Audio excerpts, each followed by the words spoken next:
Let everything go still.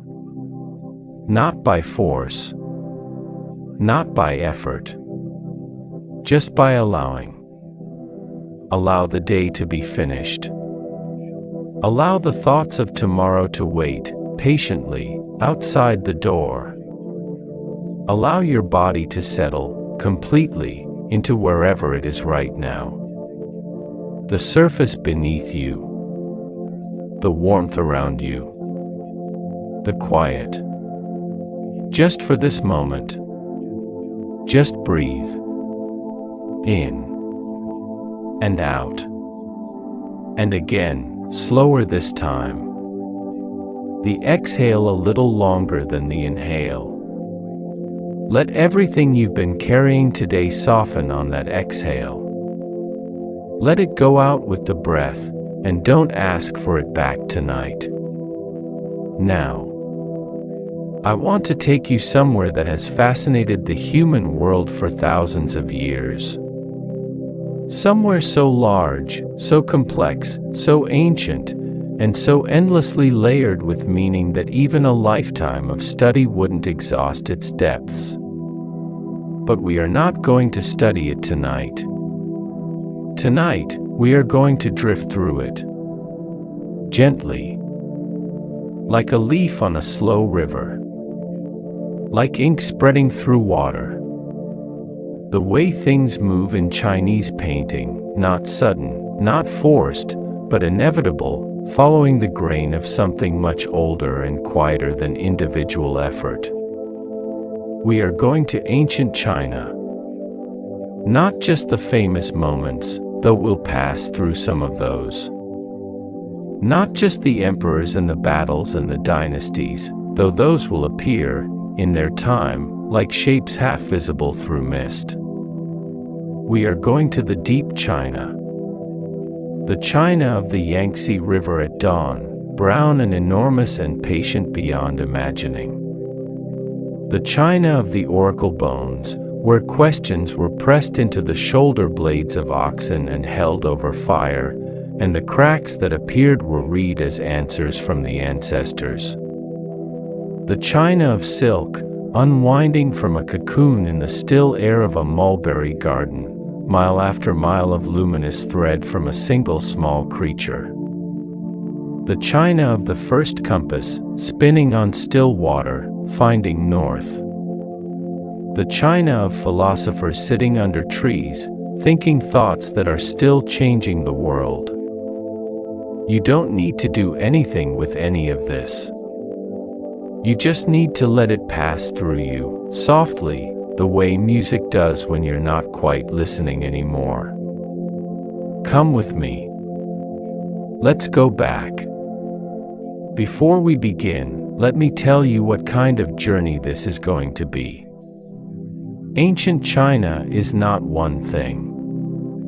It is not one period, one dynasty, one emperor, one idea.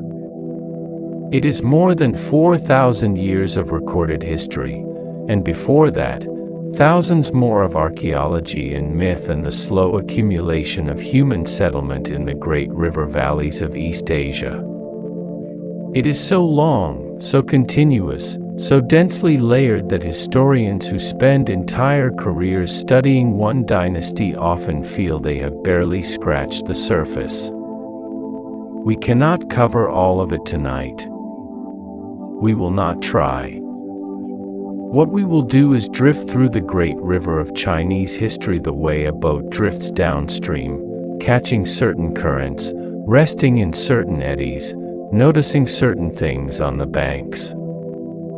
The jade tomb suits of the Han Dynasty, where the bodies of princes were encased in thousands of pieces of green jade stitched together with gold wire, in the belief that jade would preserve the body in death. The great library of the Tang Empire, where poets competed for imperial appointments and the writing of a perfect poem was considered one of the highest achievements a human being could accomplish. The peculiar, quiet genius of the Song Dynasty, which produced the world's first paper money and the first mechanical clock, 1,000 years before Europe reached the same point. We will also drift past the dark chapters. Ancient China had those, too, cataclysmic floods, famines that depopulated entire provinces, civil wars of a scale that the Western mind finds almost impossible to grasp, emperors who built their power on the suffering of millions. We will not dwell in those dark places. We will acknowledge them, as history demands. And then we will move on, downstream, toward quieter water. By the time we reach the end of tonight's journey, I hope your body will be heavy and warm and completely still, and your mind will be somewhere between China and sleep, floating in that beautiful, unclaimed territory where the last thoughts of the day dissolve into the first formlessness of dreaming. Let's go. The land that made China. To understand any civilization, begin with the land. China's geography is one of the most extraordinary on Earth, not in the sense of being the most dramatic, though it contains some of the most dramatic landscapes on the planet, but in the sense of being one of the most determinative. The land of China shaped everything: the culture, the politics, the economy, the art, the philosophy. The way that people thought about the world, and the world's place in the cosmos, was shaped profoundly by the specific rivers and plains and mountains they lived among. The two great rivers of China, the Yellow River in the north and the Yangtze in the south, are, like the Tigris and Euphrates of ancient Mesopotamia or the Nile of ancient Egypt, the organizing principle of an entire civilization. But they are very different from each other, these two great rivers, and their differences are instructive. The Yellow River, Huanghe in Chinese, is named for the color of its water. It rises in the highlands of Tibet and flows generally eastward for nearly 5,500 kilometers before reaching the Yellow Sea. Along much of its lower course, it carries enormous quantities of fine, yellowish silt called lush, mineral particles ground by ancient glaciers and carried by wind from the deserts of Central Asia, deposited over thousands of years into thick, remarkably fertile layers across the plains of northern China. This lush soil is extraordinary. It is deep, in some places, tens of meters deep, and extraordinarily productive. It is also easily eroded, easily carried by running water, and easily deposited in riverbeds, where it raises the river channel year by year until the river is running above the level of the surrounding land, held in only by its own built-up banks. This is the Yellow River's terrible gift. It gives the northern Chinese plain its fertility. And then it floods. The Yellow River is known in China as China's sorrow. Over the past 3,000 years, it has changed course dramatically at least 26 times, and has flooded catastrophically more than 1,500 times. Some of these floods were among the deadliest natural disasters in human history. In 1887, a Yellow River flood killed somewhere between 900,000 and 2 million people. In 1931, a flood of the Yangtze, Yellow, and Huai rivers together may have killed as many as 4 million, making it possibly the deadliest natural disaster ever recorded. We'll return to those dark chapters. But for now, understand what the river meant to the first Chinese people who settled its banks. It was life and death together. The same water that made the lush soil produce wheat and millet and sorghum in abundance was the same water that could rise in a season and destroy everything. The civilizations that grew up along the Yellow River understood, from the very beginning, that nature's gifts were conditional. That prosperity required constant attention, constant management, constant collective effort to maintain the dikes and channels and flood control works that kept the river in its course. And this necessity, this permanent, unending need to work together in the face of a powerful and unpredictable natural force, may be one of the reasons Chinese civilization developed the emphasis on collective social harmony, on state coordination, on the management of large populations toward shared goals, that has characterized it throughout its long history. The Yangtze River, Changjiang, meaning long river, is a different creature. Longer than the Yellow River, deeper, and carrying far more water volume, the Yangtze flows through a more varied and in some places more dramatic landscape. Its upper reaches cut through the great gorges of Sichuan, narrow canyons of extraordinary beauty, where the river seems to push through mountains that can't quite part far enough to let it pass. Its lower reaches spread across a vast delta of flat, wet, rice-growing land. The Yangtze's valley was the domain of rice. While northern China, around the Yellow River, grew wheat and millet on the dry lush plains, southern China, around the Yangtze, developed one of the world's most intensive and productive agricultural systems, wet rice cultivation. Wet rice, rice grown in flooded paddies, requires an enormous investment of labor to establish but produces, once established, yields per hectare that dramatically exceed those of dryland grain crops. Rice paddies are ecosystems as much as farms. The water in a flooded paddy supports fish, aquatic plants, and the microorganisms that fix nitrogen and maintain soil fertility. A well-managed rice paddy can be cultivated continuously for centuries, even millennia, without losing productivity. This is the agricultural secret of southern China, the reason it could support population densities that seemed, to European observers who encountered them in the early modern period, almost impossible. Between these two great rivers, between the wheat north and the rice south, China developed. And the boundary between them, roughly following the Qinling Mountains and the Huai River, remained one of the most significant cultural and culinary divides in Chinese civilization for thousands of years. It is still, to a large degree, where Chinese people divide their cuisine, their climate expectations, and sometimes their sense of identity. The first dynasties, where myth and history blur. In the beginning, there were 3 sage kings.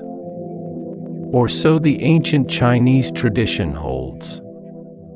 Yao, Shun, and Yu, 3 wise and virtuous rulers of the legendary period before recorded history, who established the foundations of Chinese civilization and demonstrated what it meant to rule in accordance with virtue and the mandate of heaven.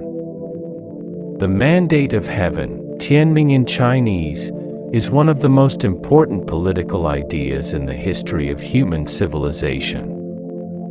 It holds that the right to rule is granted by heaven itself to a worthy ruler and his dynasty, but that this mandate can be withdrawn if the ruler becomes corrupt, unjust, or negligent.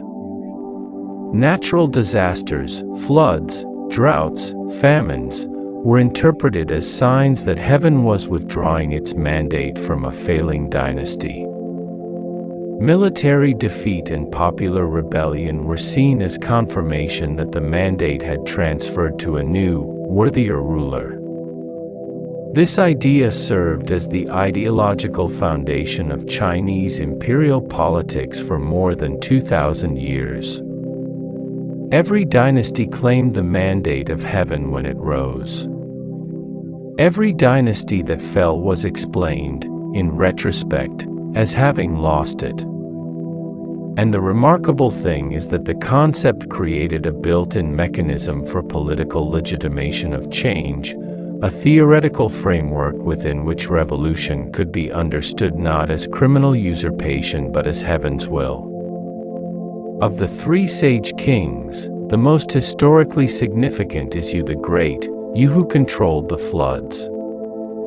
The story goes that during the reign of Yao, the Yellow River flooded catastrophically, devastating the Chinese heartland for years. Yao appointed a minister named Gun to control the floods. Gun tried for 9 years to build dams and dikes to hold the water back, but he failed. Yao's successor Shun dismissed Gun and appointed his son, Yu, to continue the work. Yu took a different approach. Instead of fighting the water, he worked with it. He spent 13 years traveling throughout the land, studying the terrain, directing the excavation of channels that would guide the floodwaters to the sea rather than trying to contain them entirely. The story says he was so devoted to this work that he passed his own home 3 times during those 13 years and never entered, lest he be distracted from his mission. When he was finished, the floods were controlled. The farmland was reclaimed. The people were saved. For this achievement, Shun designated Yu as his successor. And Yu founded the first dynasty in Chinese tradition, the Xia. Here is where history and archaeology become complicated in an interesting way. For a long time, the Xia dynasty was considered by Western scholars to be purely legendary, the Chinese equivalent of a mythological golden age, with no more historical reality than Atlantis.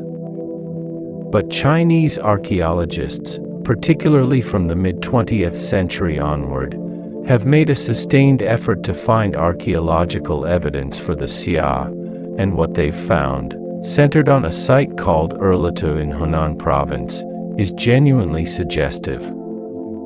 The Erlitou culture, which flourished roughly between 1900 and 1500 BCE, shows evidence of a complex, hierarchically organized society with palace structures, bronze casting workshops, and what appear to be the precursors of Chinese writing. Whether Erlitou represents the historical Xia dynasty is still debated, but the debate is getting more productive as the archaeological evidence accumulates. What is not debated is the dynasty that followed. The Shang dynasty is historically real, confirmed by archaeology, by its own written records, and by physical remains of extraordinary richness. The Shang dynasty, bronze, bone, and oracle. The Shang dynasty, traditionally dated from approximately 1600 to 1046 BCE, was the first Chinese dynasty for which we have direct, contemporary written evidence. And that evidence came from one of the most extraordinary archaeological discoveries of the 20th century. In the late 19th century, Chinese scholars began noticing that certain traditional medicine shops were selling what appeared to be very old bones, pieces of bone and turtle shell covered in ancient carved marks, as dragon bones, ground into powder for medicinal use. When scholars examined these bones more carefully, they recognized the marks as a form of Chinese writing, the oldest form of Chinese writing ever found. These were oracle bones. And they came from Anyang, in Hunan province, the site of the last great Shang capital, a city called Yin. The oracle bones were instruments of divination. When the Shang king or his diviners needed to make an important decision about war, about harvests, about the royal family, about whether to hunt on a particular day, they would take a piece of bone, usually the shoulder blade of an ox or the underside of a turtle shell, called the plastron, and apply a heated bronze rod to it. The heat would cause the bone to crack. The pattern of the cracks would be interpreted as an answer from the royal ancestors, who were believed to exist in a spirit realm from which they could be consulted, and from which they could influence the affairs of the living. The question and the answer were then inscribed on the bone itself, in a script that is recognizably the ancestor of modern Chinese writing. Some bones also recorded whether the predicted outcome actually came to pass, turning them into a remarkable historical archive. More than 200,000 oracle bone fragments have been discovered and catalogued. They record an extraordinary range of Shang royal concerns. Would the king's military campaign succeed? Would the harvest be good this year? Was the ancestor spirit causing the king's toothache? Would the queen give birth safely? Some of the inscriptions are almost startlingly mundane. Some are records of great political events. Together, they provide an intimate, unfiltered window into the concerns and beliefs of a royal court that existed more than 3,000 years ago. The writing on the oracle bones is called Jiaguan, oracle bone script.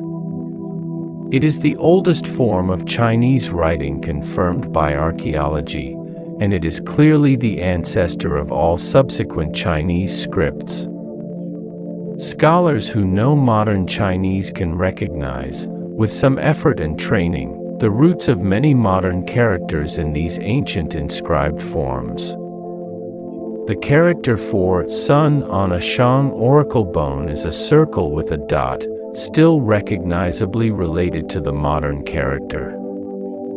The character for moon is a crescent. The character for rain is a series of drops falling from a horizontal line representing clouds. The Shang were also master metalworkers. Their bronze casting is among the finest ever produced in any culture at any period of history. The bronze vessels of the Shang, great ritual cauldrons called ding, wine vessels, water vessels, musical bells, were cast using a sophisticated piece mold technique that allowed for extraordinary surface detail.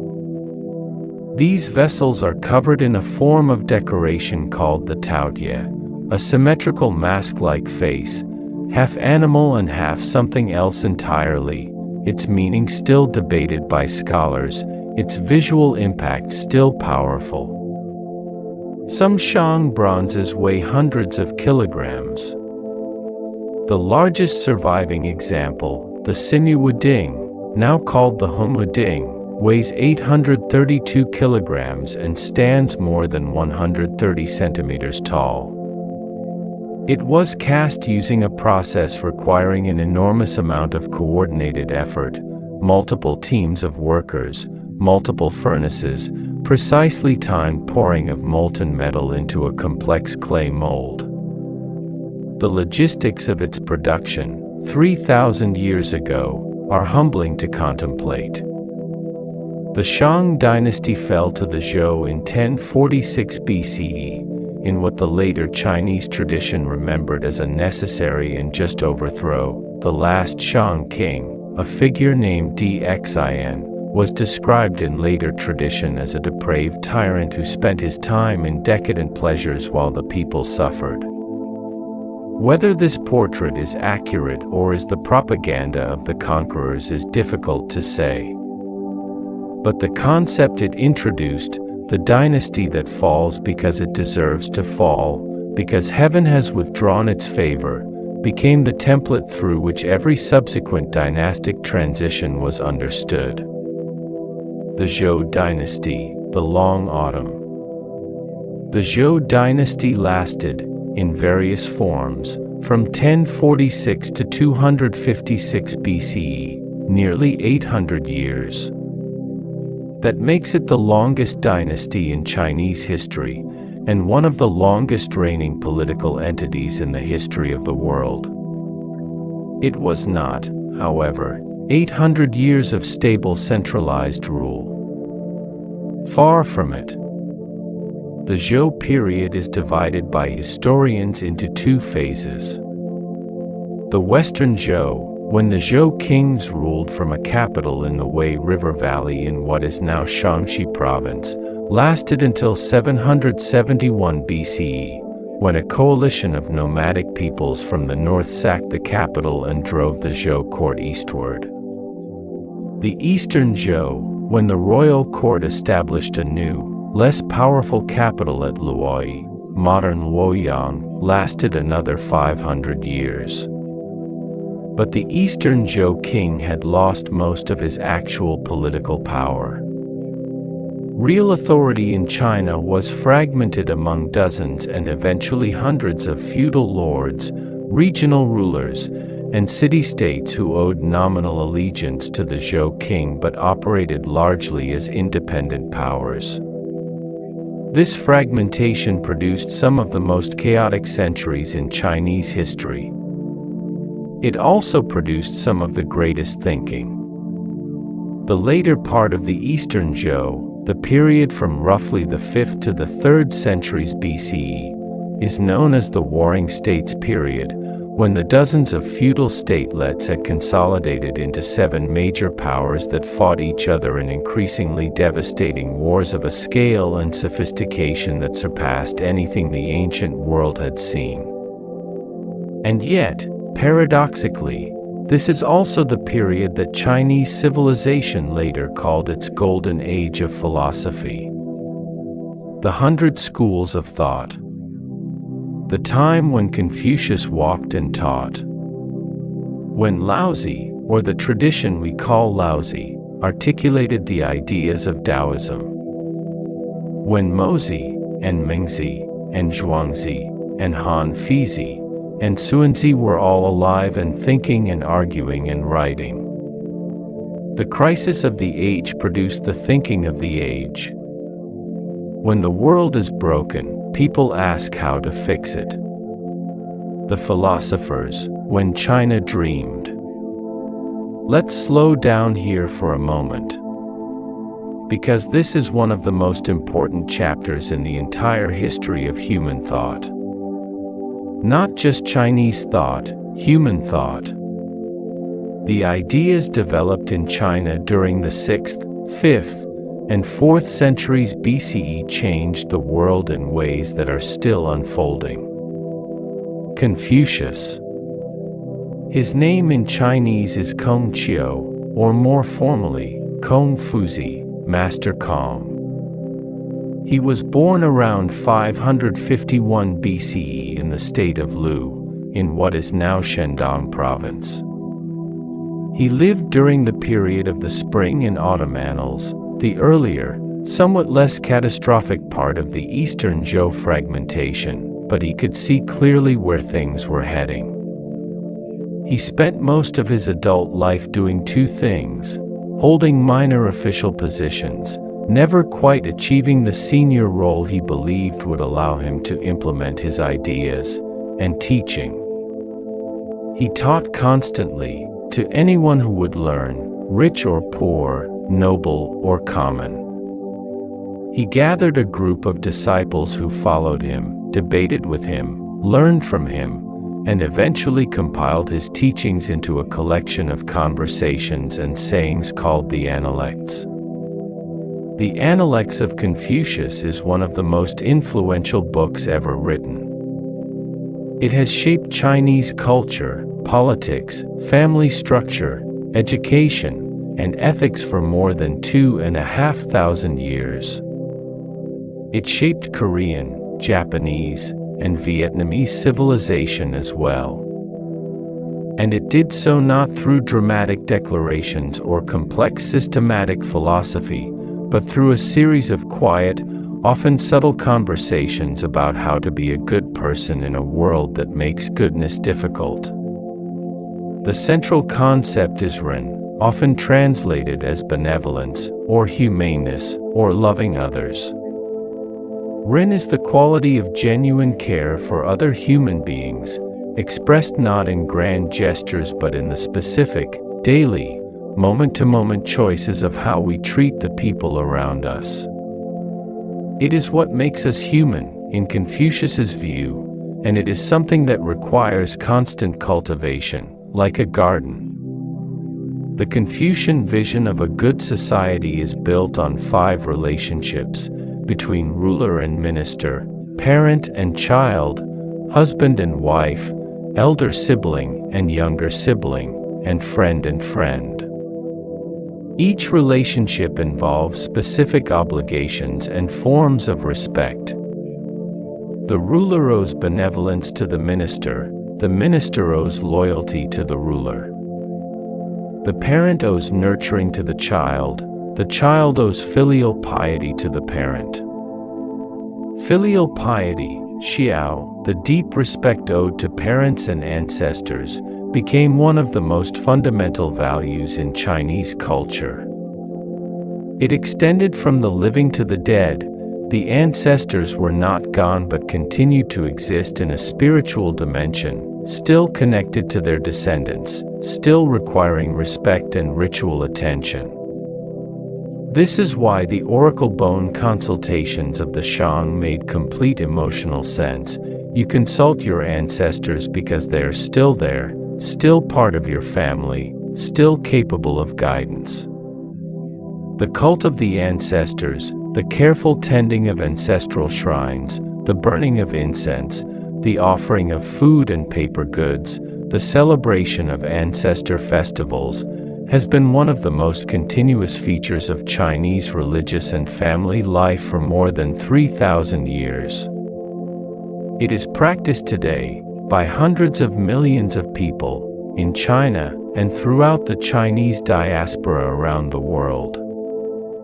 Laozi, whose name means old master and who may or may not have been a single historical individual, articulated something quite different from Confucius, though not necessarily opposed.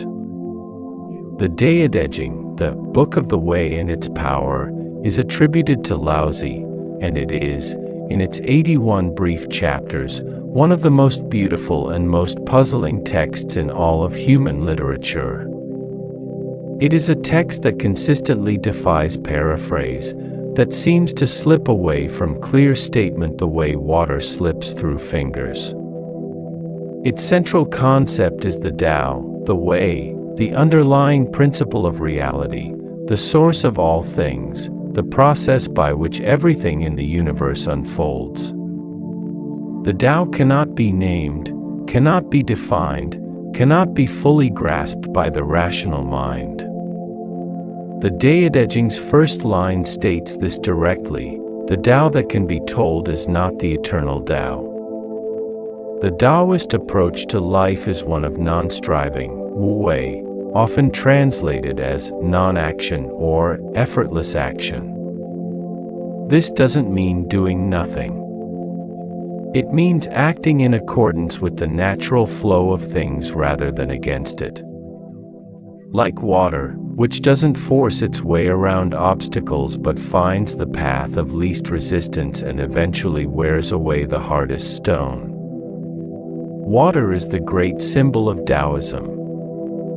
The highest good is like water, the Dynasties says. Water gives life to 10,000 things and does not strive. It flows in places people reject and so is like the Tao.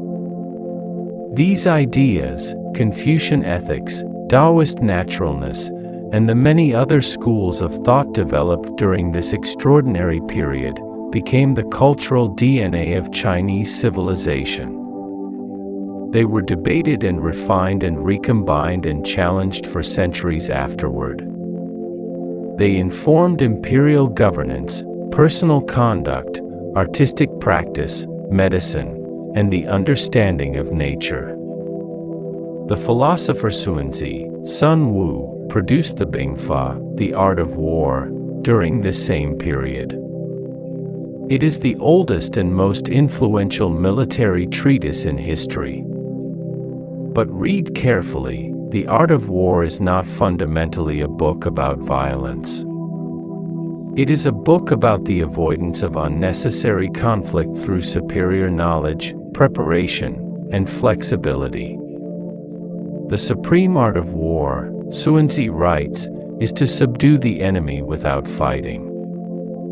The text is studied today not only by military officers but by business strategists, athletes, negotiators, and anyone seeking to understand how intelligent, patient action can achieve outcomes that force alone cannot. These are not ancient ideas that have become obsolete. They are old ideas that have proven inexhaustibly applicable to every new situation the human world generates.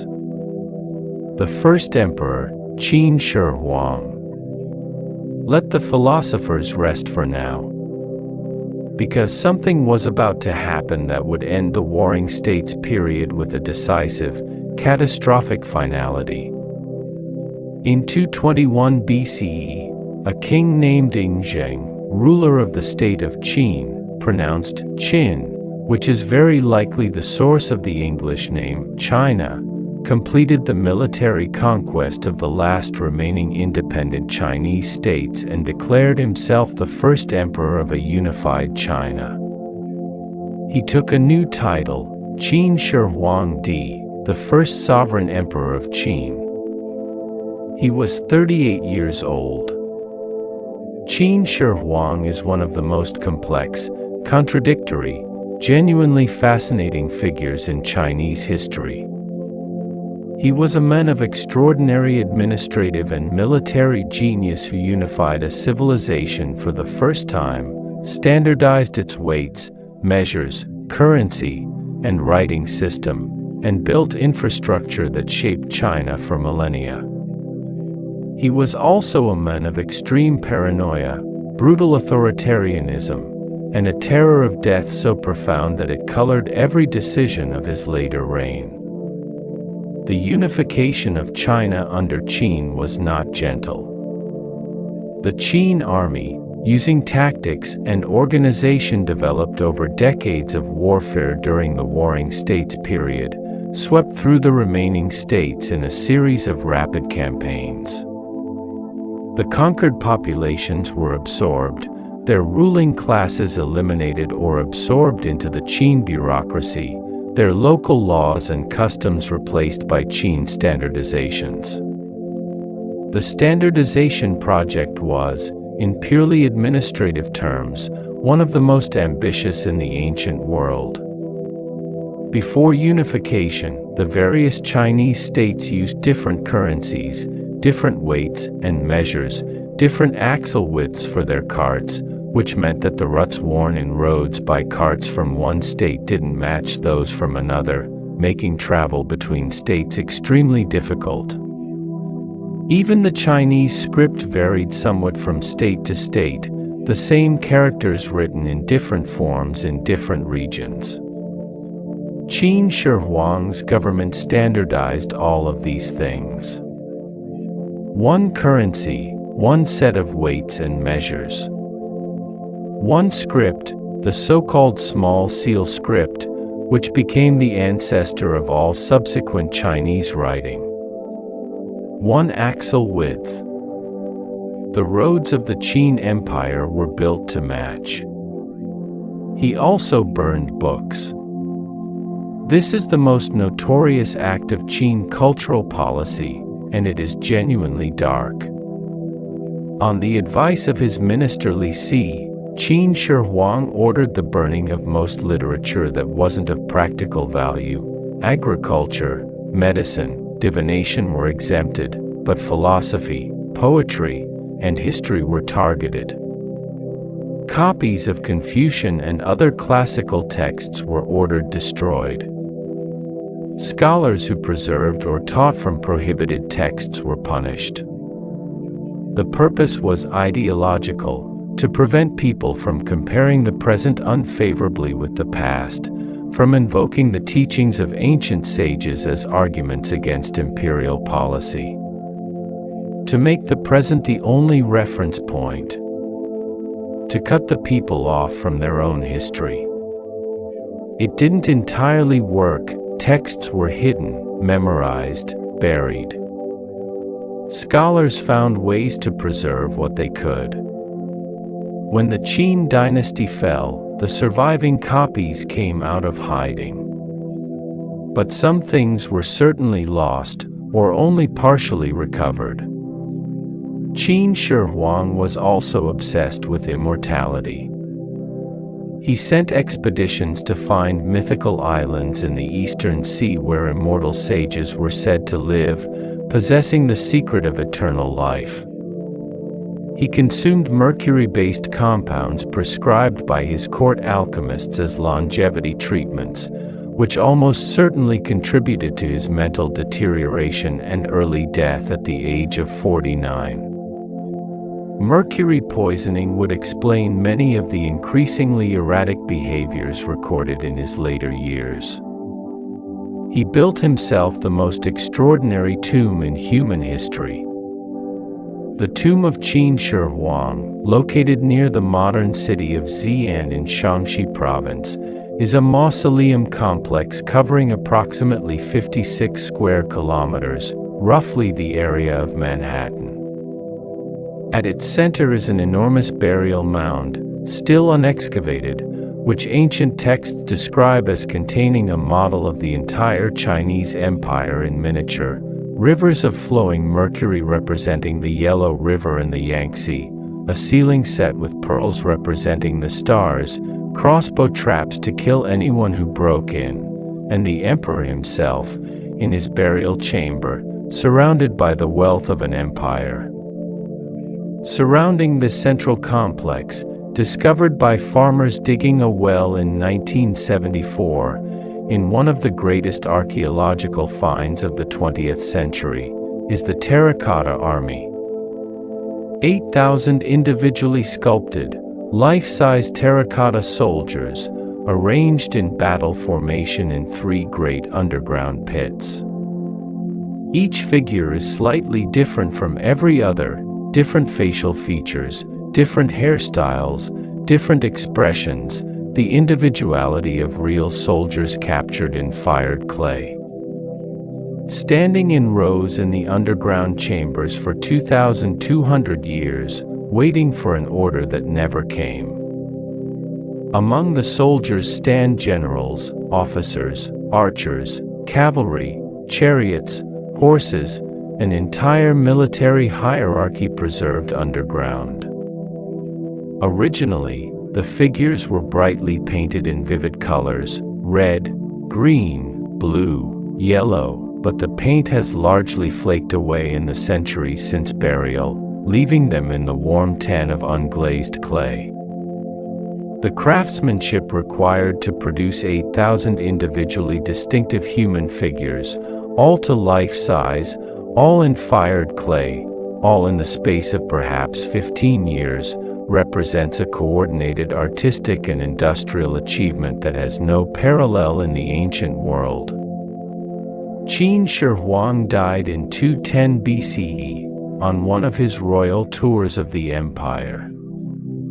His death was kept secret by his chief minister and a favored eunuch during the long journey back to the capital, partly because they feared instability and partly, it seems, because they wanted to secure their own positions. His body, decomposing in the summer heat, was carried back to the capital in a cart with a cartload of fish placed nearby to disguise the smell. The dynasty he had created, which he had intended to last 10,000 generations, survived him by only 4 years. The Great Wall.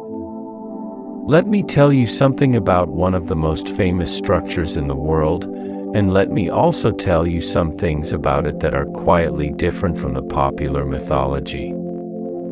The Great Wall of China is real. It exists. It is extraordinary.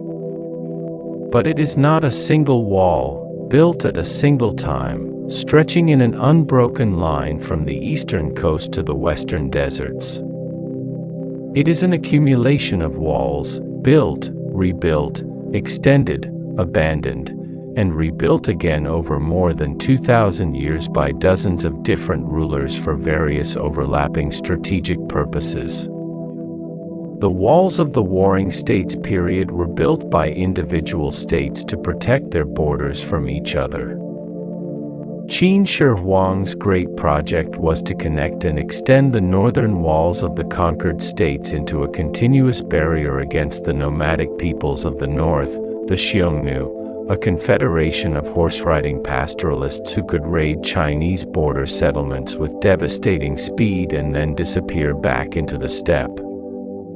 The Qin Wall was built largely by conscript labor, soldiers, convicts, and ordinary people drafted into years of brutal construction work in remote mountains and deserts.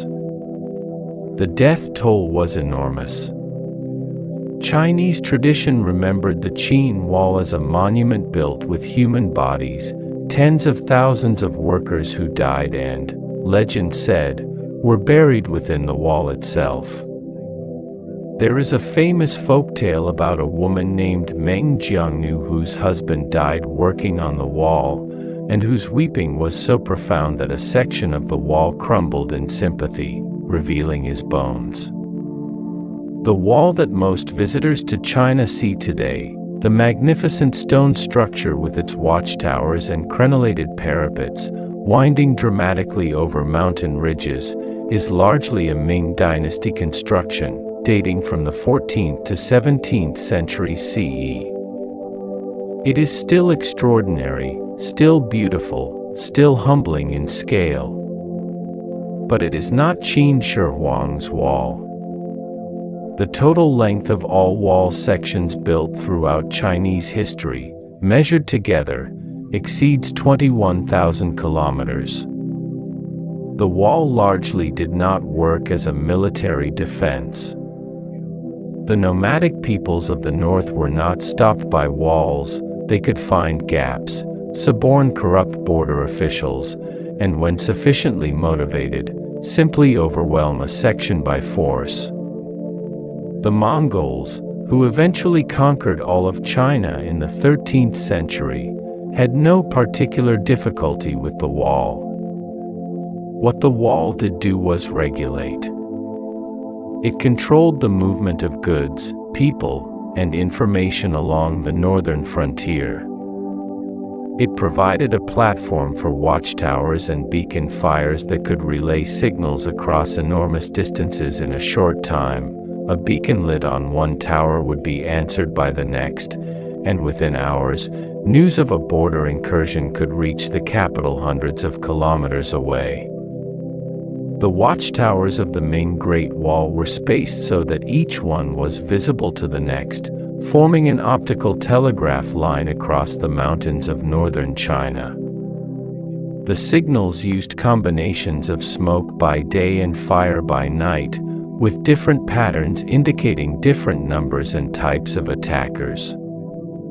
It is, in a sense, one of the world's longest early communication networks. Built of stone, running over mountains, for thousands of kilometers. Carrying signals from the frontier to the heart of the empire. The Han Dynasty, China's golden age.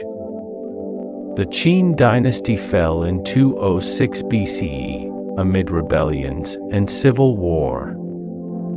From the chaos that followed, a man of remarkably humble origins, a former village headman and minor official named Liu Bang, emerged victorious and established the Han Dynasty in 202 BCE.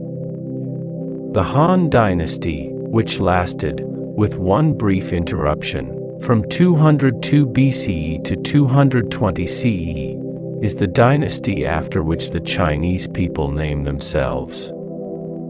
The majority ethnic group in China today calls itself the Han people, Hanzu. The Chinese script is called Hanzi, Han characters. The Han Dynasty was long enough, and significant enough, and culturally formative enough, that it gave its name to an entire civilization. The early Han emperors were wiser than their Qin predecessors in one crucial way. They understood that rebuilding after the devastation of civil war required not more extraction but less. The early Han policy was one of deliberate restraint, reduced taxes, reduced corvée labor demands, reduced imperial interference in local affairs. The government pulled back, and the Chinese economy, given room to breathe, recovered with striking speed. The population grew. The agricultural land expanded. Trade increased. The government's revenues, even at lower tax rates, grew as the economy expanded. Then came the Emperor Wu, Han Wudi, the martial emperor, who ruled from 141 to 87 BCE, one of the longest and most consequential reigns in Chinese history. Wudi was a man of enormous energy, boundless ambition, and a conviction that China's proper place in the world was at its center.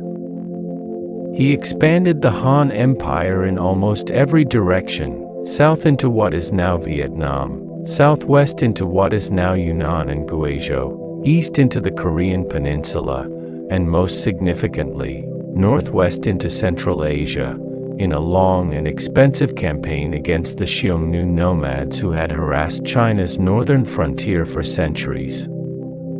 It was this northwestern expansion that opened the Silk Road. The Silk Road. The Silk Road is not a road.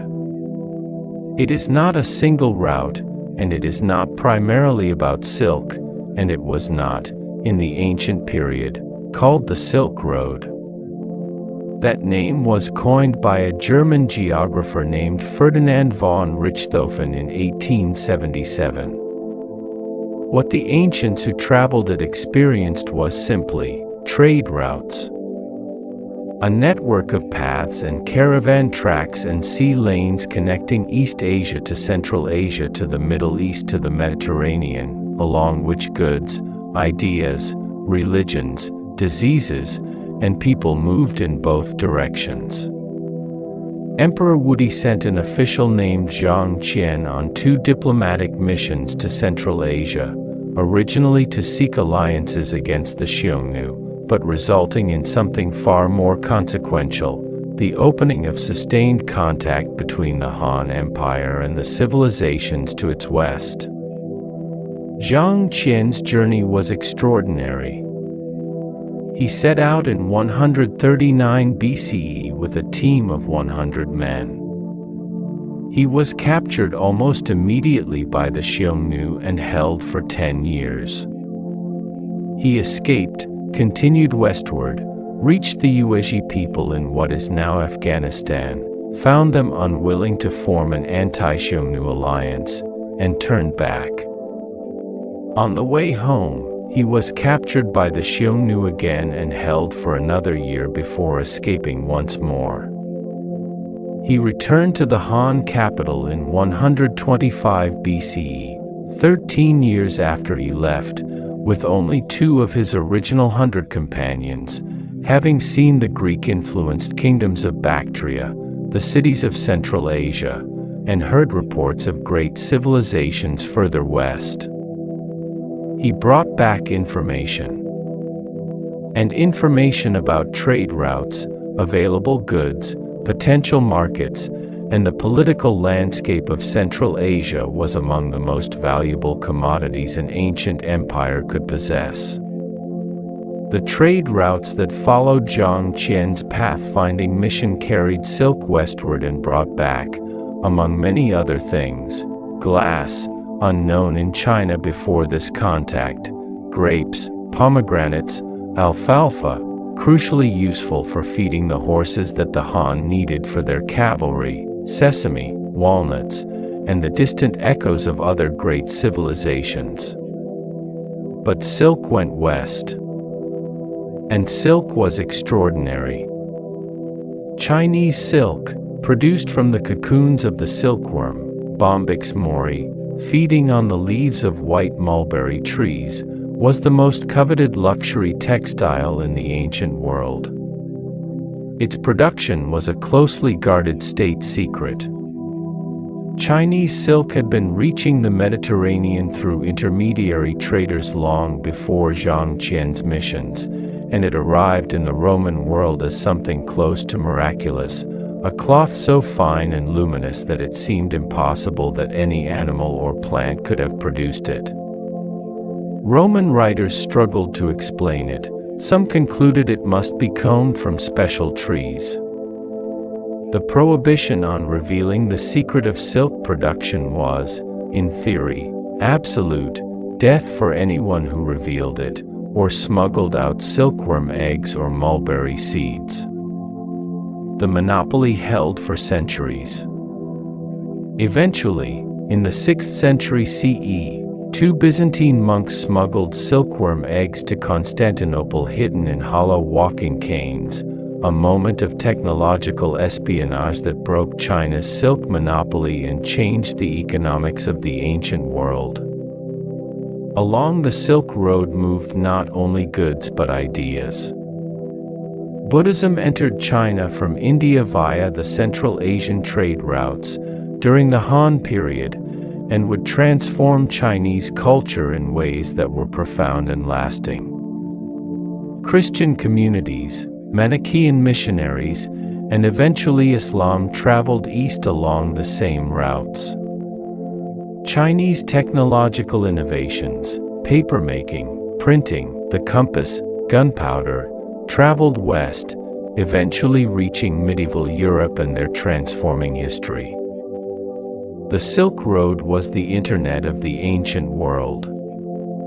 Not just a commercial mechanism but a transmission line for the most important ideas, technologies, and belief systems of the era. The 4 Great Inventions.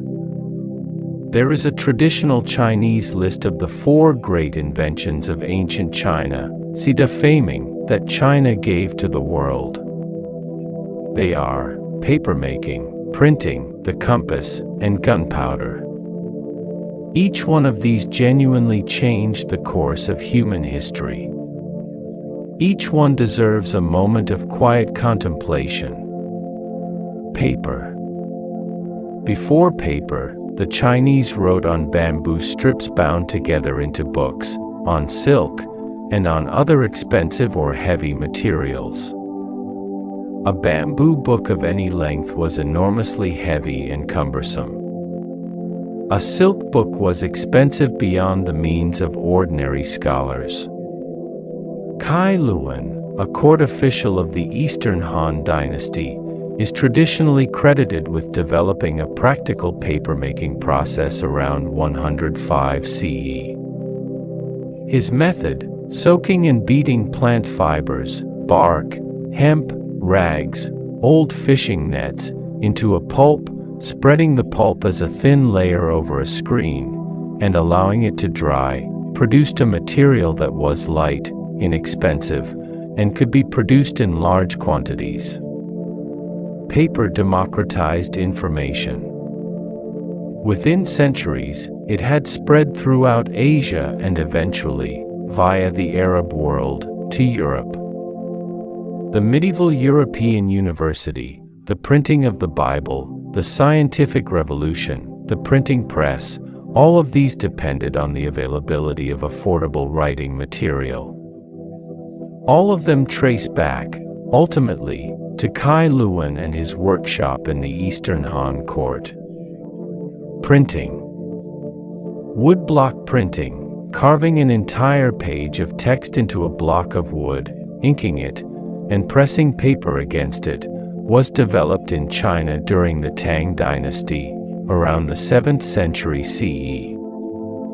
The Diamond Sutra, a Buddhist text printed in 868 CE, is the world's oldest surviving dated printed book.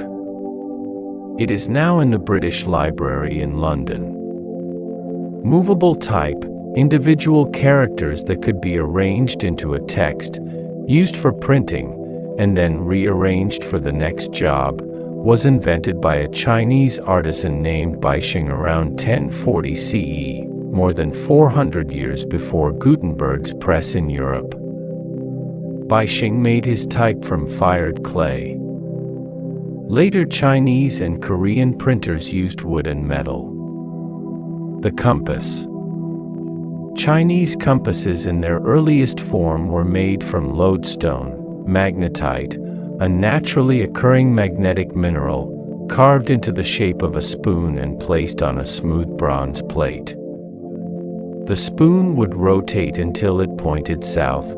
Chinese compasses traditionally indicated south rather than north.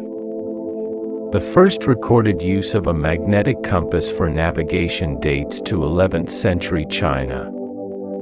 Within 2 centuries, the compass had reached the Islamic world and Europe, where it transformed maritime navigation. Without the compass, the great European voyages of exploration in the 15th and 16th centuries, Columbus, Vasco da Gama, Magellan, would have been vastly more dangerous and probably impossible. Gunpowder. This one has the darkest legacy, which is why I want to treat it gently and with perspective. Gunpowder was discovered by Chinese alchemists, probably in the 9th century CE during the Tang Dynasty, while they were searching for an elixir of immortality. The mixture of sulfur, charcoal, and potassium nitrate, saltpeter, was initially called fire medicine, huiyao. It was first used for fireworks and signal flares before military applications were developed. Chinese military engineers developed the first gunpowder weapons, fire arrows, early grenades, the first cannons, and eventually early firearms. These weapons transformed Chinese warfare before they transformed European warfare. And when gunpowder technology reached Europe, via the Mongol conquests and the Silk Road, it ultimately helped end the age of armored knights and stone castles, reshaping European society in ways that led, indirectly but clearly, to the modern world. The discovery made in the search for immortality became one of history's great instruments of death. That is an irony the ancient Chinese alchemists would have found deeply uncomfortable. But it is also the nature of powerful knowledge. It goes where it goes, and does what it does, regardless of the intentions that surrounded its creation. The dark history, floods, famines, and the cost of empire. Now we pass through a harder part of our journey. I said earlier that we would acknowledge the dark chapters. This is that moment. Ancient China's history is not only dynasties and inventions and philosophers. It is also, repeatedly and horrifically, mass death on a scale that strains comprehension. The floods. We have mentioned them. The Yellow River's catastrophic inundations, which occurred in some form nearly every generation, and in their worst manifestations could kill millions, displace tens of millions, and reduce entire agricultural regions to waterlogged wasteland. The management of the Yellow River was not just an engineering challenge, it was an existential one. The dynasties that maintained the dikes and flood control systems survived. Those that neglected them invited catastrophe. The famines. China's agricultural system was enormously productive by pre-modern standards, but it was also enormously dependent on weather, on the monsoon arriving in time, on the temperature being right, on the Yellow River not flooding, on the harvest being sufficient to sustain populations that were often at or near the edge of what the land could support. When the rains failed, or the floods came at the wrong time, or locusts descended on the crops, famine followed. And in a land as populous as ancient China, famine was measured not in individuals but in millions. The civil wars. The transition between Chinese dynasties was often catastrophic in terms of human life. The fall of the Han Dynasty, in 220 CE, was followed by decades of civil war and fragmentation that historians estimate reduced the Chinese population by as much as half, from perhaps 60 million to perhaps 30 million people. The Yellow Turban Rebellion, the Wars of the Three Kingdoms period, the famine and disease that accompanied the military destruction, together they constituted one of the worst demographic catastrophes in human history. And yet, within 2 generations, China had rebuilt. The population recovered. The agricultural system was reconstituted. New dynasties emerged. New philosophers thought new thoughts. New poets wrote new poems. This resilience, this extraordinary capacity of Chinese civilization to absorb devastating shocks and reconstitute itself, is one of the most remarkable features of the entire 4,000-year story. No other civilization in human history has suffered as many catastrophic disruptions and continued to reassert its cultural continuity with such consistency. Part of the explanation is the writing system. The Chinese script, which represents words with characters rather than sounds, has the remarkable property of being readable across dialects and over very long spans of time. A Chinese scholar today can, with training, read texts written 2,000 years ago. A speaker of Cantonese and a speaker of Mandarin cannot understand each other's speech, but they can read the same newspaper.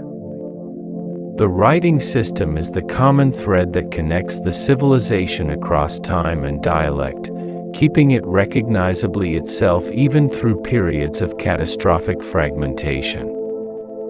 Part of the explanation is the philosophical tradition, particularly the Confucian emphasis on social harmony, on the family as the basic unit of social organization, on the obligations between generations. These values persisted through dynasties and disasters, held in families rather than in states, and reconstituted themselves when order returned. Part of the explanation, perhaps, is simply that the land was too good and the civilization too deeply rooted to be permanently destroyed. The Yellow River still flooded the same plains. The monsoon still came, most years, on roughly the same schedule. The lush soil was still there. The mulberry trees still grew. And so, generation after generation, the civilization rebuilt itself from the same raw materials. The Tang Dynasty, China at its most beautiful. Take a slow breath. We've moved through some difficult history. Now let's find the beauty. The Tang Dynasty, 618 to 907 CE, is considered by many historians, and by the Chinese themselves, to be the greatest dynasty in Chinese history.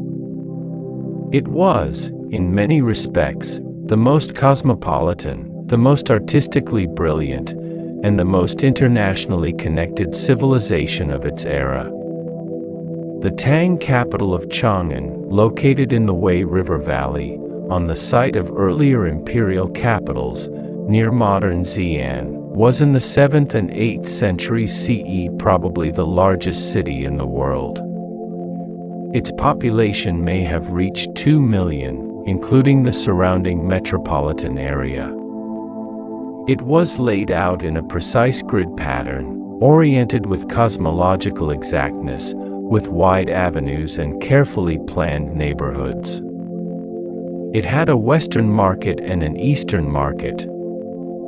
The Western market, in particular, was an extraordinary place, a commercial hub that drew merchants, performers, monks, diplomats, and adventurers from Central Asia, Persia, Arabia, India, Korea, Japan, and beyond. Chang'an in the Tang period smelled of Persian perfume and Central Asian cooking and Indian incense and the distinctive smell of the fine silks being traded in bolts at the market stalls. Its streets were full of people in a variety of costumes, Chinese court officials in silk robes, Sogdian merchants in their distinctive round caps, Buddhist monks in their saffron robes, Nestorian Christian clergy, Zoroastrian priests, Arab traders. The Tang court officially practiced tolerance of religions, Buddhism, Taoism, Confucianism, Nestorian Christianity, Zoroastrianism, Manichaeism, and later Islam all had communities and places of worship in Tang China. A Nestorian Christian stele erected in Chang'an in 781 CE, now one of the most famous historical artifacts in Xi'an's Forest of Stone Steles Museum, records the presence of a Nestorian Christian community in China that had existed since at least 635 CE, with a church established by imperial permission and patronage. The Tang dynasty produced what is generally considered the greatest poetry in the Chinese literary tradition, which is to say, among the greatest poetry in any literary tradition. Two names dominate, Li Bai and Du Fu. Li Bai, sometimes romanized as Li Pa, was the great romantic, the wanderer, the lover of wine and moonlight and the wild mountains and rivers of China. His poems are ecstatic and free, full of movement and light and the pleasures of existence. A famous story, almost certainly apocryphal but too perfect to entirely disbelieve, holds that he drowned when, drunk on a boat, he leaned over to embrace the reflection of the moon in the water. Du Fu is the counterpart, the great humanist, the witness to suffering, the poet whose work is saturated with compassion for ordinary people caught in the violence and upheaval of his era. He lived through the catastrophic Lushan rebellion, which nearly destroyed the Tang dynasty in the 750s and 760s CE. His poems are more restrained than Li Bai's, more specifically located in time and place, more concerned with the actual texture of human experience under difficult conditions. Together, Li Bai and Du Fu represent the two poles of great lyric poetry, the transcendent and the compassionate. The moon above and the people below. The Tang dynasty also produced the examination system in its mature form, the imperial civil service examination, the Keiju, by which men could theoretically rise to high government office based on demonstrated mastery of classical learning rather than hereditary privilege. The examination was open, in principle, to any man regardless of birth.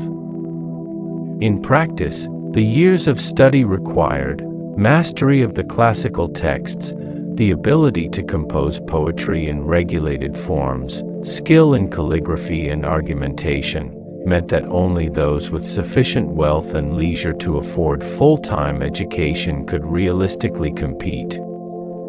But the principle of merit-based selection for government office was genuine and significant, and the examination system served as a social mobility mechanism, imperfect but real, for more than 1,000 years.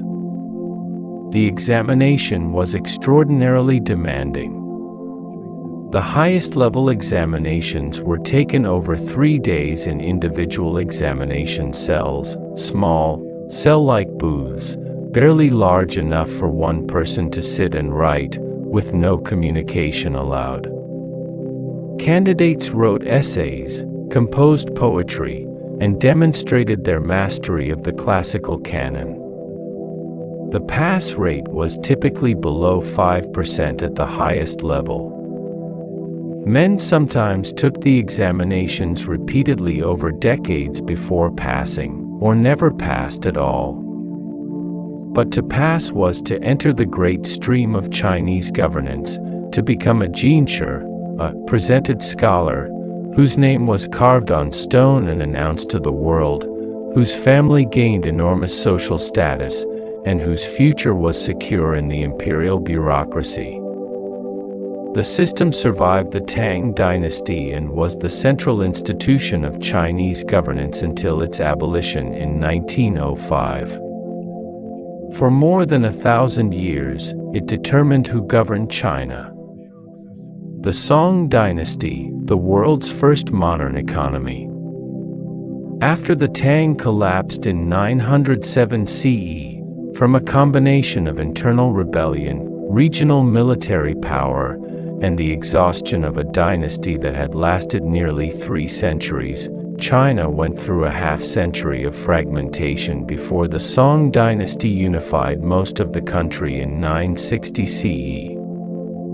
The Song Dynasty, 960 to 1279 CE, is in many ways the most remarkable dynasty in Chinese history, and the most underappreciated outside of specialist academic circles. The Song Dynasty created the world's first paper money. This requires a moment of reflection. The concept of paper money, of a piece of paper that has value not because of what it is made of but because of what it represents, is a conceptual leap of extraordinary sophistication.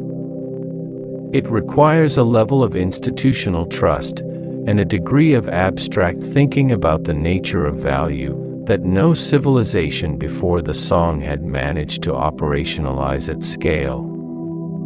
The Song paper money, called jiaozi, later huizi, began as private promissory notes issued by merchants and evolved into state-issued currency backed by government reserves. The government printed the notes, enforced their acceptance, and promised to exchange them for coins on demand. The system worked remarkably well for extended periods and then, as governments printed money without adequate backing to cover their expenses during military crises, collapsed into inflation, a dynamic that will be familiar to anyone who has followed the history of monetary policy in any era. The Song discovery that paper money could be created and that its creation could be abused is, in miniature, the entire history of modern central banking, played out in 13th century China. The Song economy was also characterized by early industrial production of a sophistication that the medieval European economy would not approach for centuries. Song China produced iron and steel in quantities that dwarf medieval European production. Annual iron output in the 11th century has been estimated at around 125,000 tons, a figure that Europe would not reach until the 18th century Industrial Revolution. This industrial output depended on sophisticated water-powered machinery, on advances in blast furnace technology, and on a commercial market economy in which iron and steel were produced for sale rather than primarily for state use. Song China had proto-factories, producing goods for mass markets. The Song also produced the world's first mechanical clock, a water-powered astronomical clock tower built in Kaifeng in 1088 CE by a polymath official named Su Song. This device used a water wheel with an escapement mechanism, the key innovation that makes a clock accurate, to drive an armillary sphere, a celestial globe, and a series of moving figures that indicated the time. It stood more than 10 meters tall and was accurate to about 100 seconds per day. The escapement mechanism, the device that controls the rate at which a clock runs, is the key technological insight behind all mechanical timekeeping. The Song clock predates the European mechanical clock by more than 2 centuries. Whether the European clock was developed independently or whether some knowledge of the Chinese design filtered westward through the Silk Road is uncertain, but the priority is clear: the first successful mechanical clock was Chinese. The Song dynasty was also a golden age of Chinese painting, ceramics, and scholarship. The celadon and blue-white porcelain of the Song period is among the most beautiful ceramic art ever produced, its forms so pure, its glazes so luminous, that the best Song ceramics are still among the most prized objects in the world's great museum collections. Chinese porcelain reached the Islamic world and Europe through trade, and the European desire to reproduce it drove centuries of experimentation that eventually led to the development of European porcelain, the hard-paste porcelain of Meissen and Sèvres, in the early 18th century. The English word china, used as a common noun for fine ceramic tableware, reflects the origin of the craft. The Mongol conquest, and Kublai Khan's China. The Song dynasty ended not from internal collapse but from external conquest. In the 13th century, a Mongolian leader named Temujin unified the nomadic tribes of the Mongolian steppe under his personal authority, took the title Genghis Khan, universal ruler, and set in motion the largest land empire in human history. The Mongol conquests are among the most devastating events in human history in terms of population loss. Genghis Khan's armies destroyed entire cities, killed their populations, and left vast swaths of agricultural land depopulated. The Mongol invasion of northern China, beginning in 1211, devastated the region. Cities that had taken centuries to build were reduced to rubble. Populations that had numbered in the millions were decimated by the combination of military violence, famine, and disease. Estimates of the Chinese population loss due to the Mongol conquest range from 30 to 40%, tens of millions of people. In northern China, the effect was so severe that depopulation created a visible ecological shift. Farmland abandoned by its dead or fled population reverted to grassland. But the Mongol story in China is not simply a story of destruction. Genghis Khan's grandson, Kublai Khan, completed the conquest of southern China. The Song dynasty held out in the south until 1279, and established the Yuan dynasty, the first time in Chinese history that the entire country was ruled by a non-Chinese people. And Kublai Khan was, whatever else he was, a ruler of genuine capability and considerable cultural sophistication. He moved his capital to what is now Beijing, calling it Khanbaliq, city of the Khan, and built there a magnificent court that attracted visitors from across the known world. Among those visitors was a young Venetian merchant named Marco Polo, who claimed to have spent 17 years in China in the service of Kublai Khan, returning to Venice in 1295 with descriptions of China's cities, wealth, technology, and administration that his contemporaries found largely unbelievable. The cities of China that Marco Polo described, their size, their organization, their commercial activity, their paper money, their coal, which he called black stones that burn, were so far beyond the European frame of reference that many readers assumed he had invented them. He hadn't. Later archaeology and Chinese historical records confirmed the reality of what he described, and in most respects his figures, if anything, understate the reality. He described a China that was richer, more populous, more technologically advanced, and more systematically governed than anything in contemporary Europe. And he was right. In the late 13th century, China under the Yuan dynasty was, by almost any measurable criterion, the most economically and technologically sophisticated civilization on Earth. The Ming dynasty, the Forbidden City, and the treasure fleets. The Mongol Yuan dynasty was overthrown in 1368 by a rebellion led by Zhu Yuanzhang, a man of extraordinary origins, born into a desperately poor farming family, orphaned by famine and plague as a child, who spent years as a wandering Buddhist monk begging for food before joining a rebel movement and rising, through sheer force of ability and ruthless will, to become the founder of the Ming dynasty. The Ming, whose name means bright or brilliant, lasted from 1368 to 1644 CE. It is the dynasty most responsible for what we now think of as traditional Chinese culture and architecture: the Forbidden City, the restored Great Wall, the blue and white porcelain, the classic novels and drama. The Forbidden City, Zijincheng, the Purple Forbidden City, was built between 1406 and 1420 CE under the Yongle Emperor, the third Ming ruler, who moved the capital from Nanjing to Beijing. It is the world's largest preserved palace complex, covering 72 hectares and containing approximately 980 surviving buildings with nearly 9,000 rooms.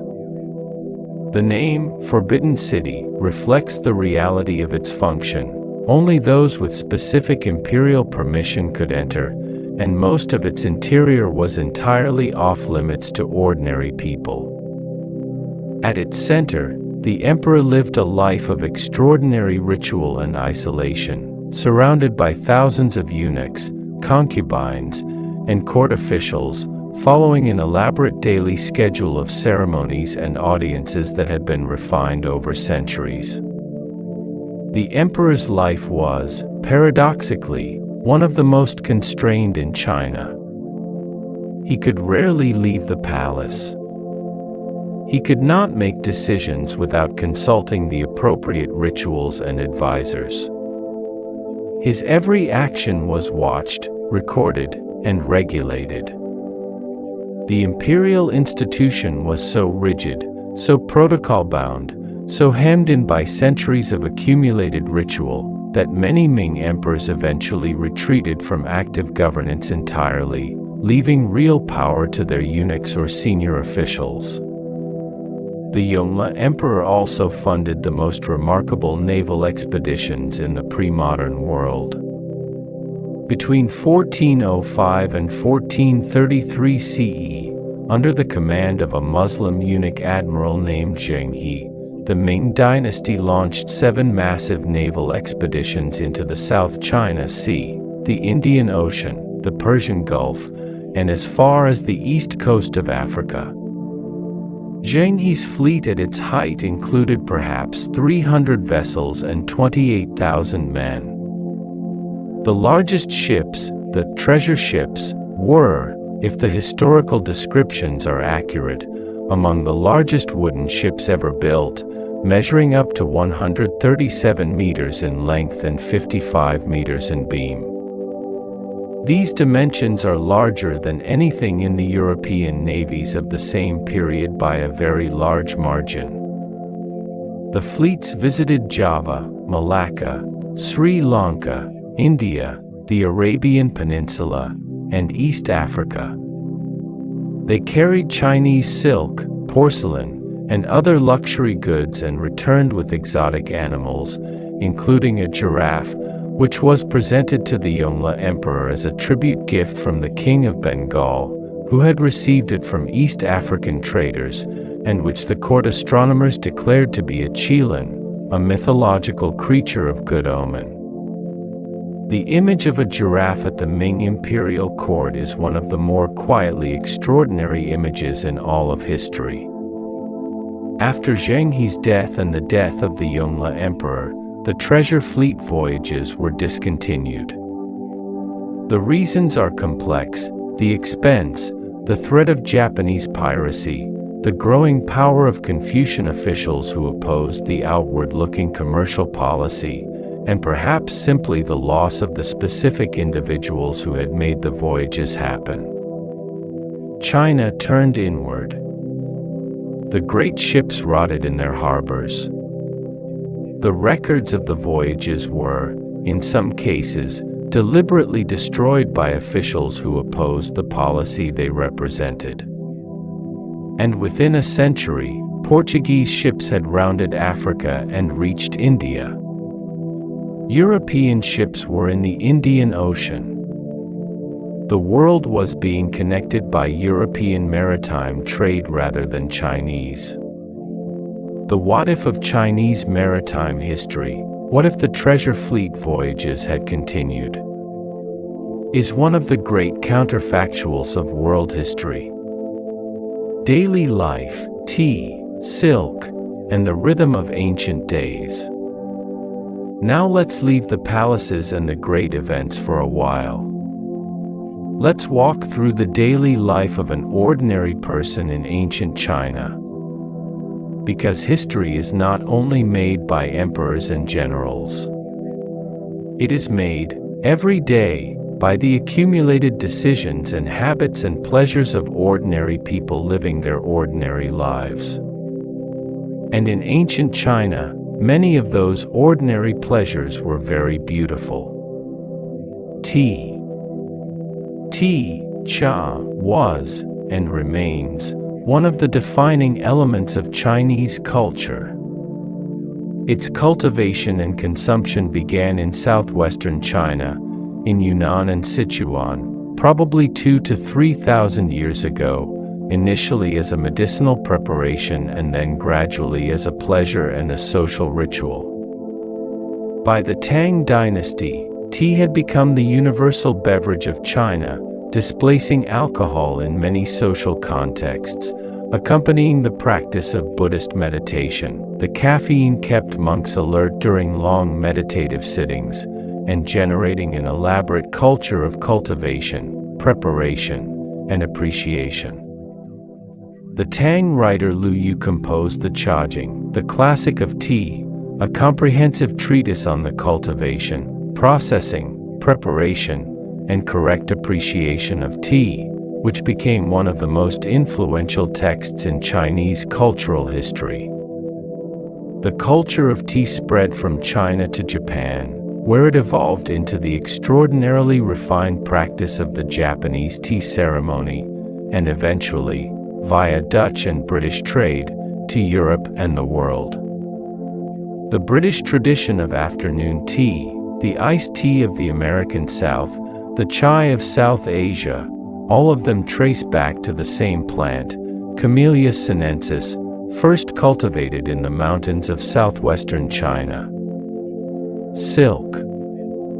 We have mentioned silk in the context of trade.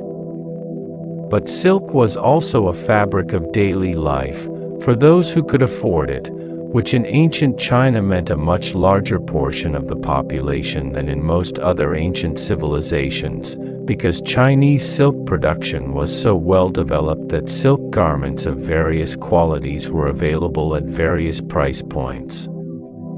The production of silk was women's work in ancient China, not entirely, but predominantly. The raising of silkworms, the tending of mulberry trees, the harvesting of cocoons, the reeling of the silk thread, all of these were domestic crafts, and the women of Chinese households who practiced them were considered to be contributing as significantly to the household economy as the men who farmed the fields. The emperor and empress performed symbolic versions of these gendered agricultural roles each spring. The emperor would ceremonially plow a few furrows of soil, and the empress would ceremonially feed silkworms.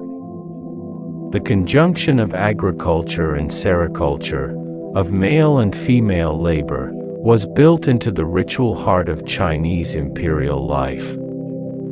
Silk is, in its physical properties, one of the most remarkable materials in the natural world.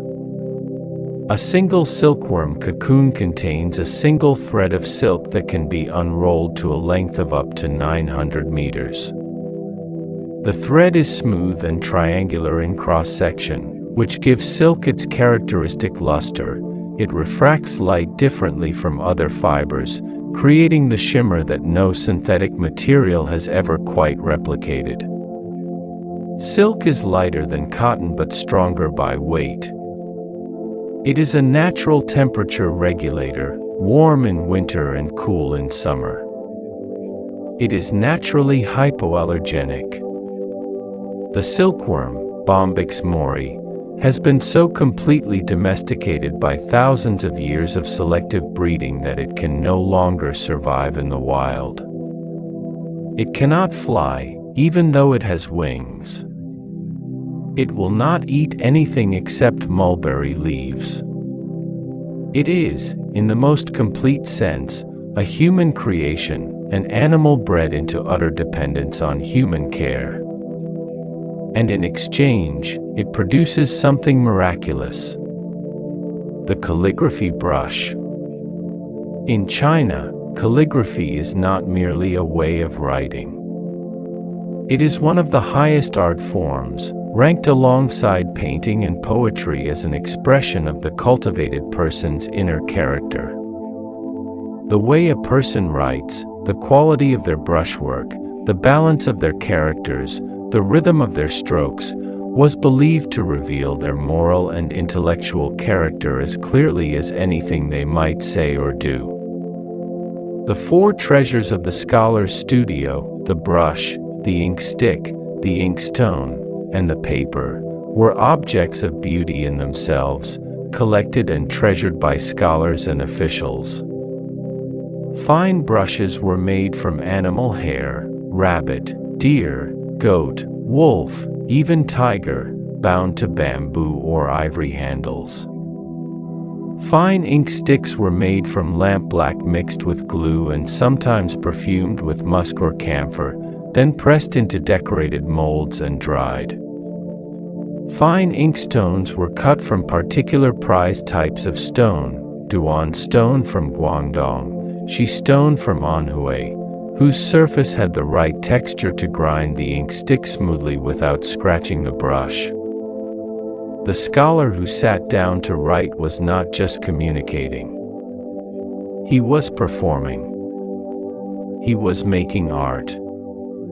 And the best calligraphy of the great Chinese masters, Wang Shiji of the Eastern Jin Dynasty, Yan Jinqing of the Tang, Su Shi of the Song, is as admired and studied in the Chinese artistic tradition as the work of the greatest painters. The festivals.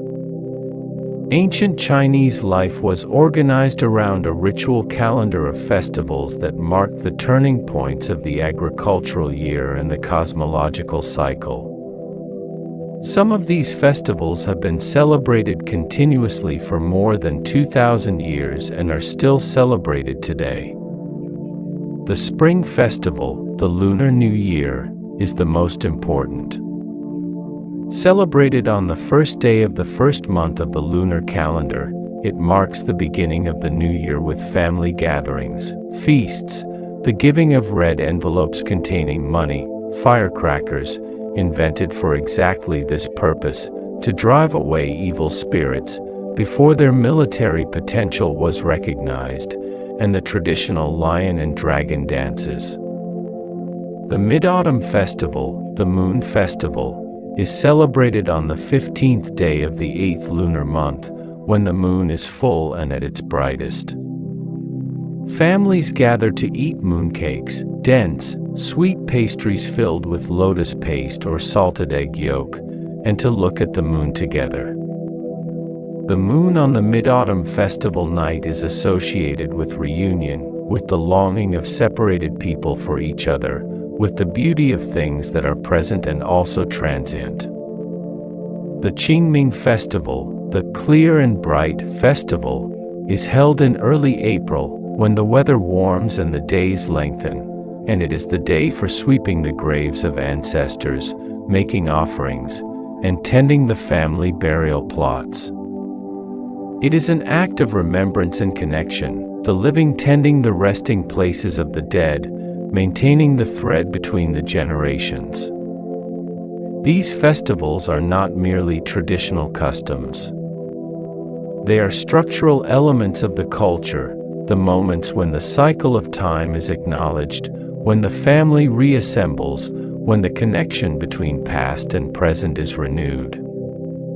They have been renewed, in this way, for more than 2,000 years. The philosophers return, Zen, and the sound of silence. We have journeyed far through Chinese history tonight. Through dynasties and floods, through inventions and poetry, through palaces and daily life. Let me bring you, now, to something quieter. Something that will serve us well as we slow down.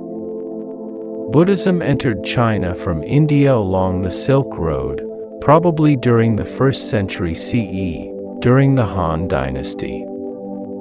At first it was one exotic foreign faith among others. Over centuries, it was adapted, absorbed, transformed by contact with Chinese culture, and it transformed Chinese culture in return, in ways that produced something new, Chinese Buddhism. The most distinctively Chinese form of Buddhism is Chan Buddhism, known in Japan, and therefore in the West, by its Japanese pronunciation, Zen. Chan Buddhism emerged in China during the Tang Dynasty, and it represents one of the most interesting intellectual syntheses in world history, Indian Buddhist philosophy combined with Chinese Taoist naturalness and directness, producing a spiritual practice that emphasizes direct, immediate experience over scriptural study, sudden insight over gradual accumulation of merit, and the ordinariness of enlightenment rather than its exceptionality. The Chan masters were famous for their paradoxical teaching methods. Questions answered with questions. Riddles without logical answers, koans, designed to exhaust the rational mind until it falls silent and something more direct can be perceived. The teaching that enlightenment is not a special state to be attained but is already present, already here, already this moment, exactly as it is. One of the most famous Chan sayings, before enlightenment, chop wood, carry water. After enlightenment, chop wood, carry water. The activities of daily life do not change. The relationship to them changes. The quality of attention changes. The ordinary becomes, without ceasing to be ordinary, also extraordinary. This idea, that the present moment, attended to with full awareness, is already sufficient, spread from Chan Buddhism into Chinese poetry, into Chinese painting, into Chinese garden design, into the whole aesthetic of the culture. Chinese landscape painting, with its vast mountains half hidden in mist and its tiny human figures dwarfed by the immensity of nature, is in part a Taoist and Chan meditation on the proper relationship between human beings and the world they inhabit. The great Song landscape paintings, misty mountains, pine trees in fog, a solitary figure in a boat on a vast lake, invite the viewer not to conquer or understand or organize nature, but to enter it. To become quiet within it. To let the self dissolve slightly at the edges into the larger movement of sky and water and stone. That is, I think, a good state to be in as this night deepens. Let everything slow down now. We have been through so much tonight.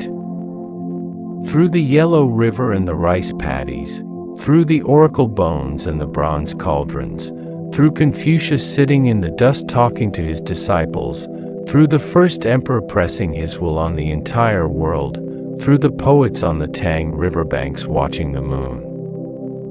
All of that is still there, still real, still quietly present in the long river of Chinese civilization.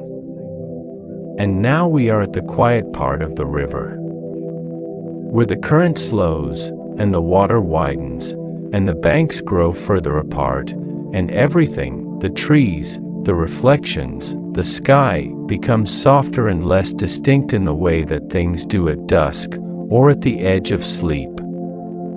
Let your body be very still.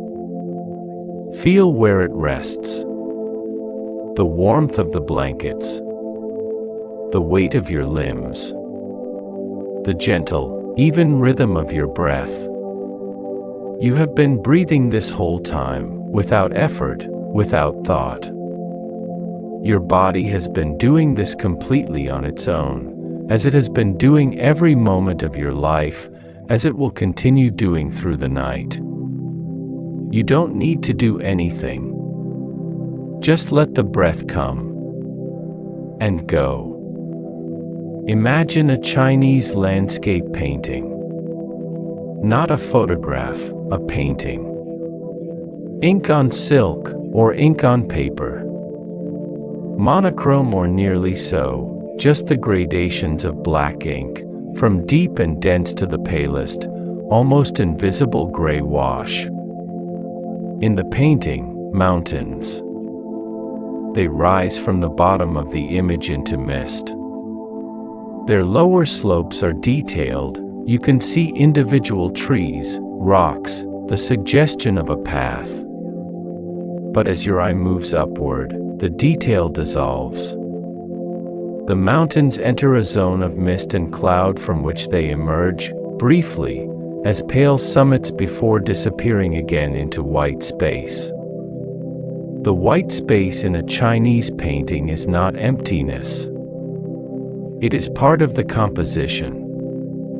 It is presence, of a kind, the presence of air, of distance, of the unknown, of everything that cannot be painted.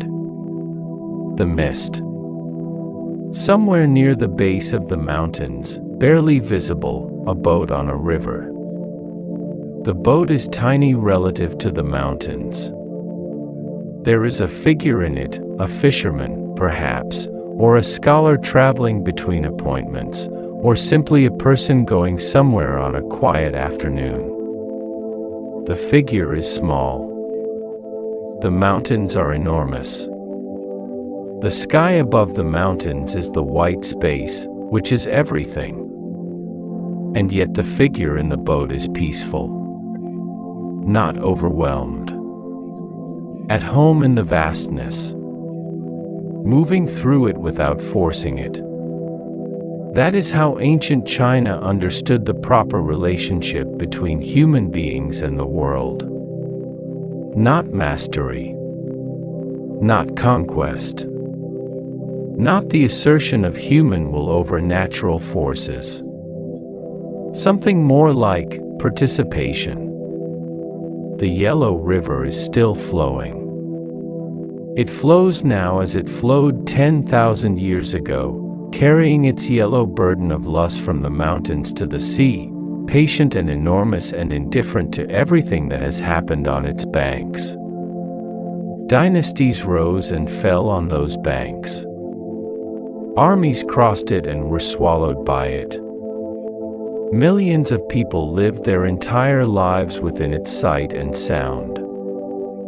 And still it flows, unchanged in its essential nature, unchanged in its route except where human engineering or its own floods have forced new channels. The river doesn't know about dynasties. It doesn't know about the oracle bones or the forbidden city or the terracotta soldiers. It knows only downhill.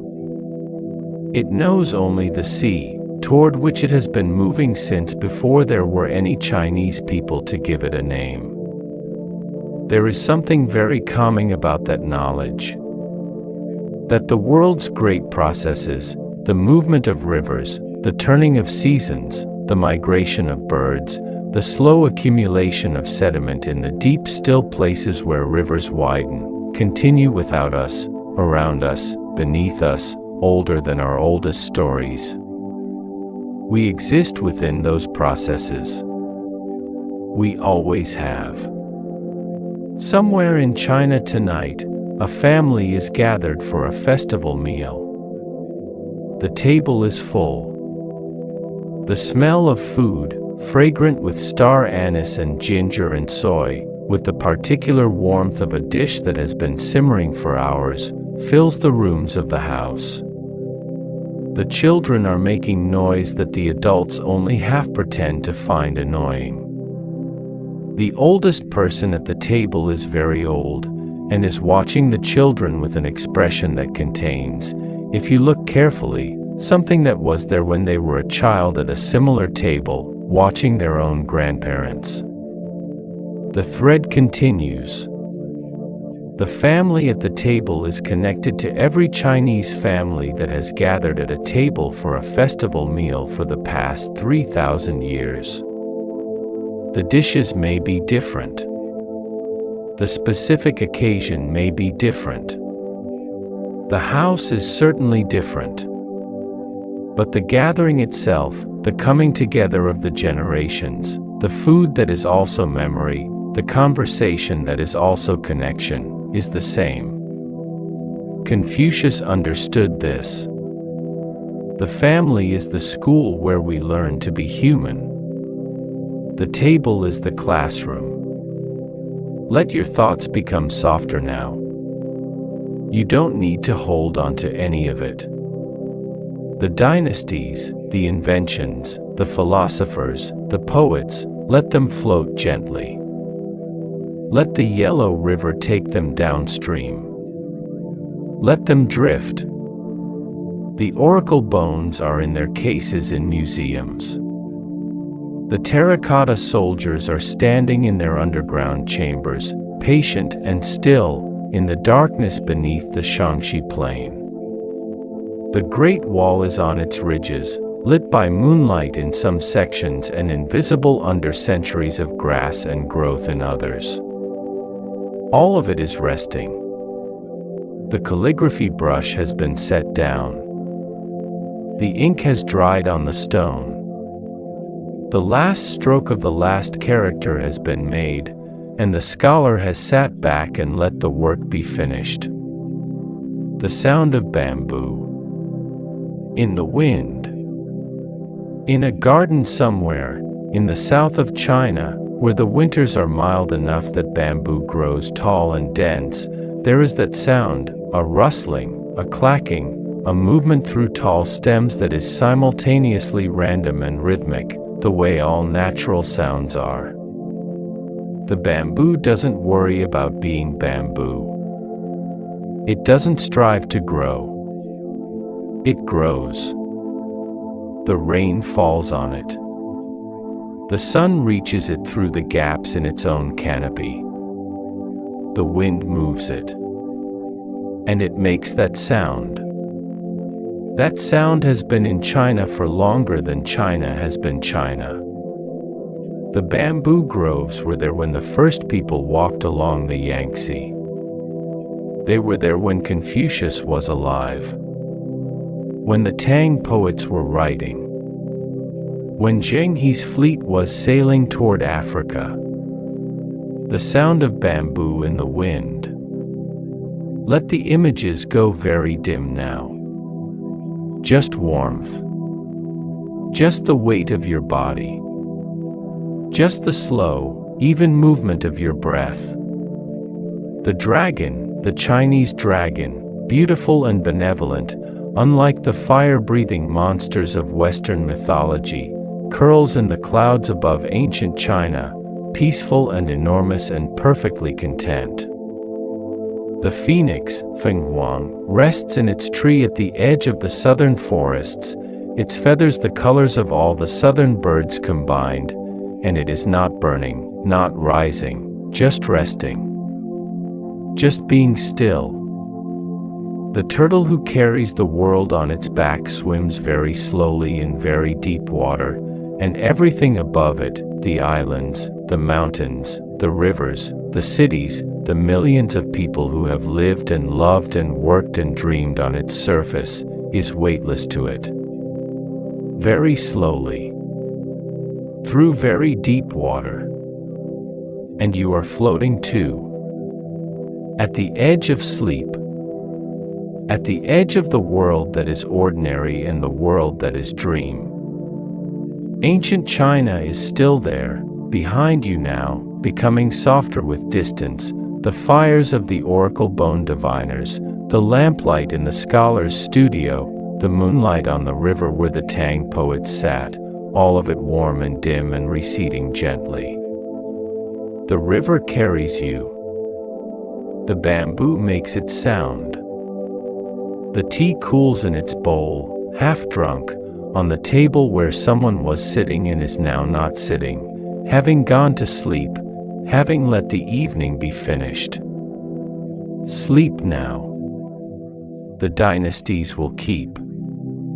The yellow river will flow. The terracotta soldiers will stand in their patient rows.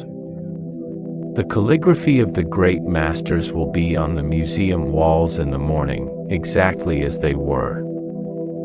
The moon that Li Bai loved and Du Fu mourned and 100,000 Chinese poets have written about for 3,000 years, is where it always is, moving in its slow arc through the sky above you. The same moon. Over all of it. Over you. Good night.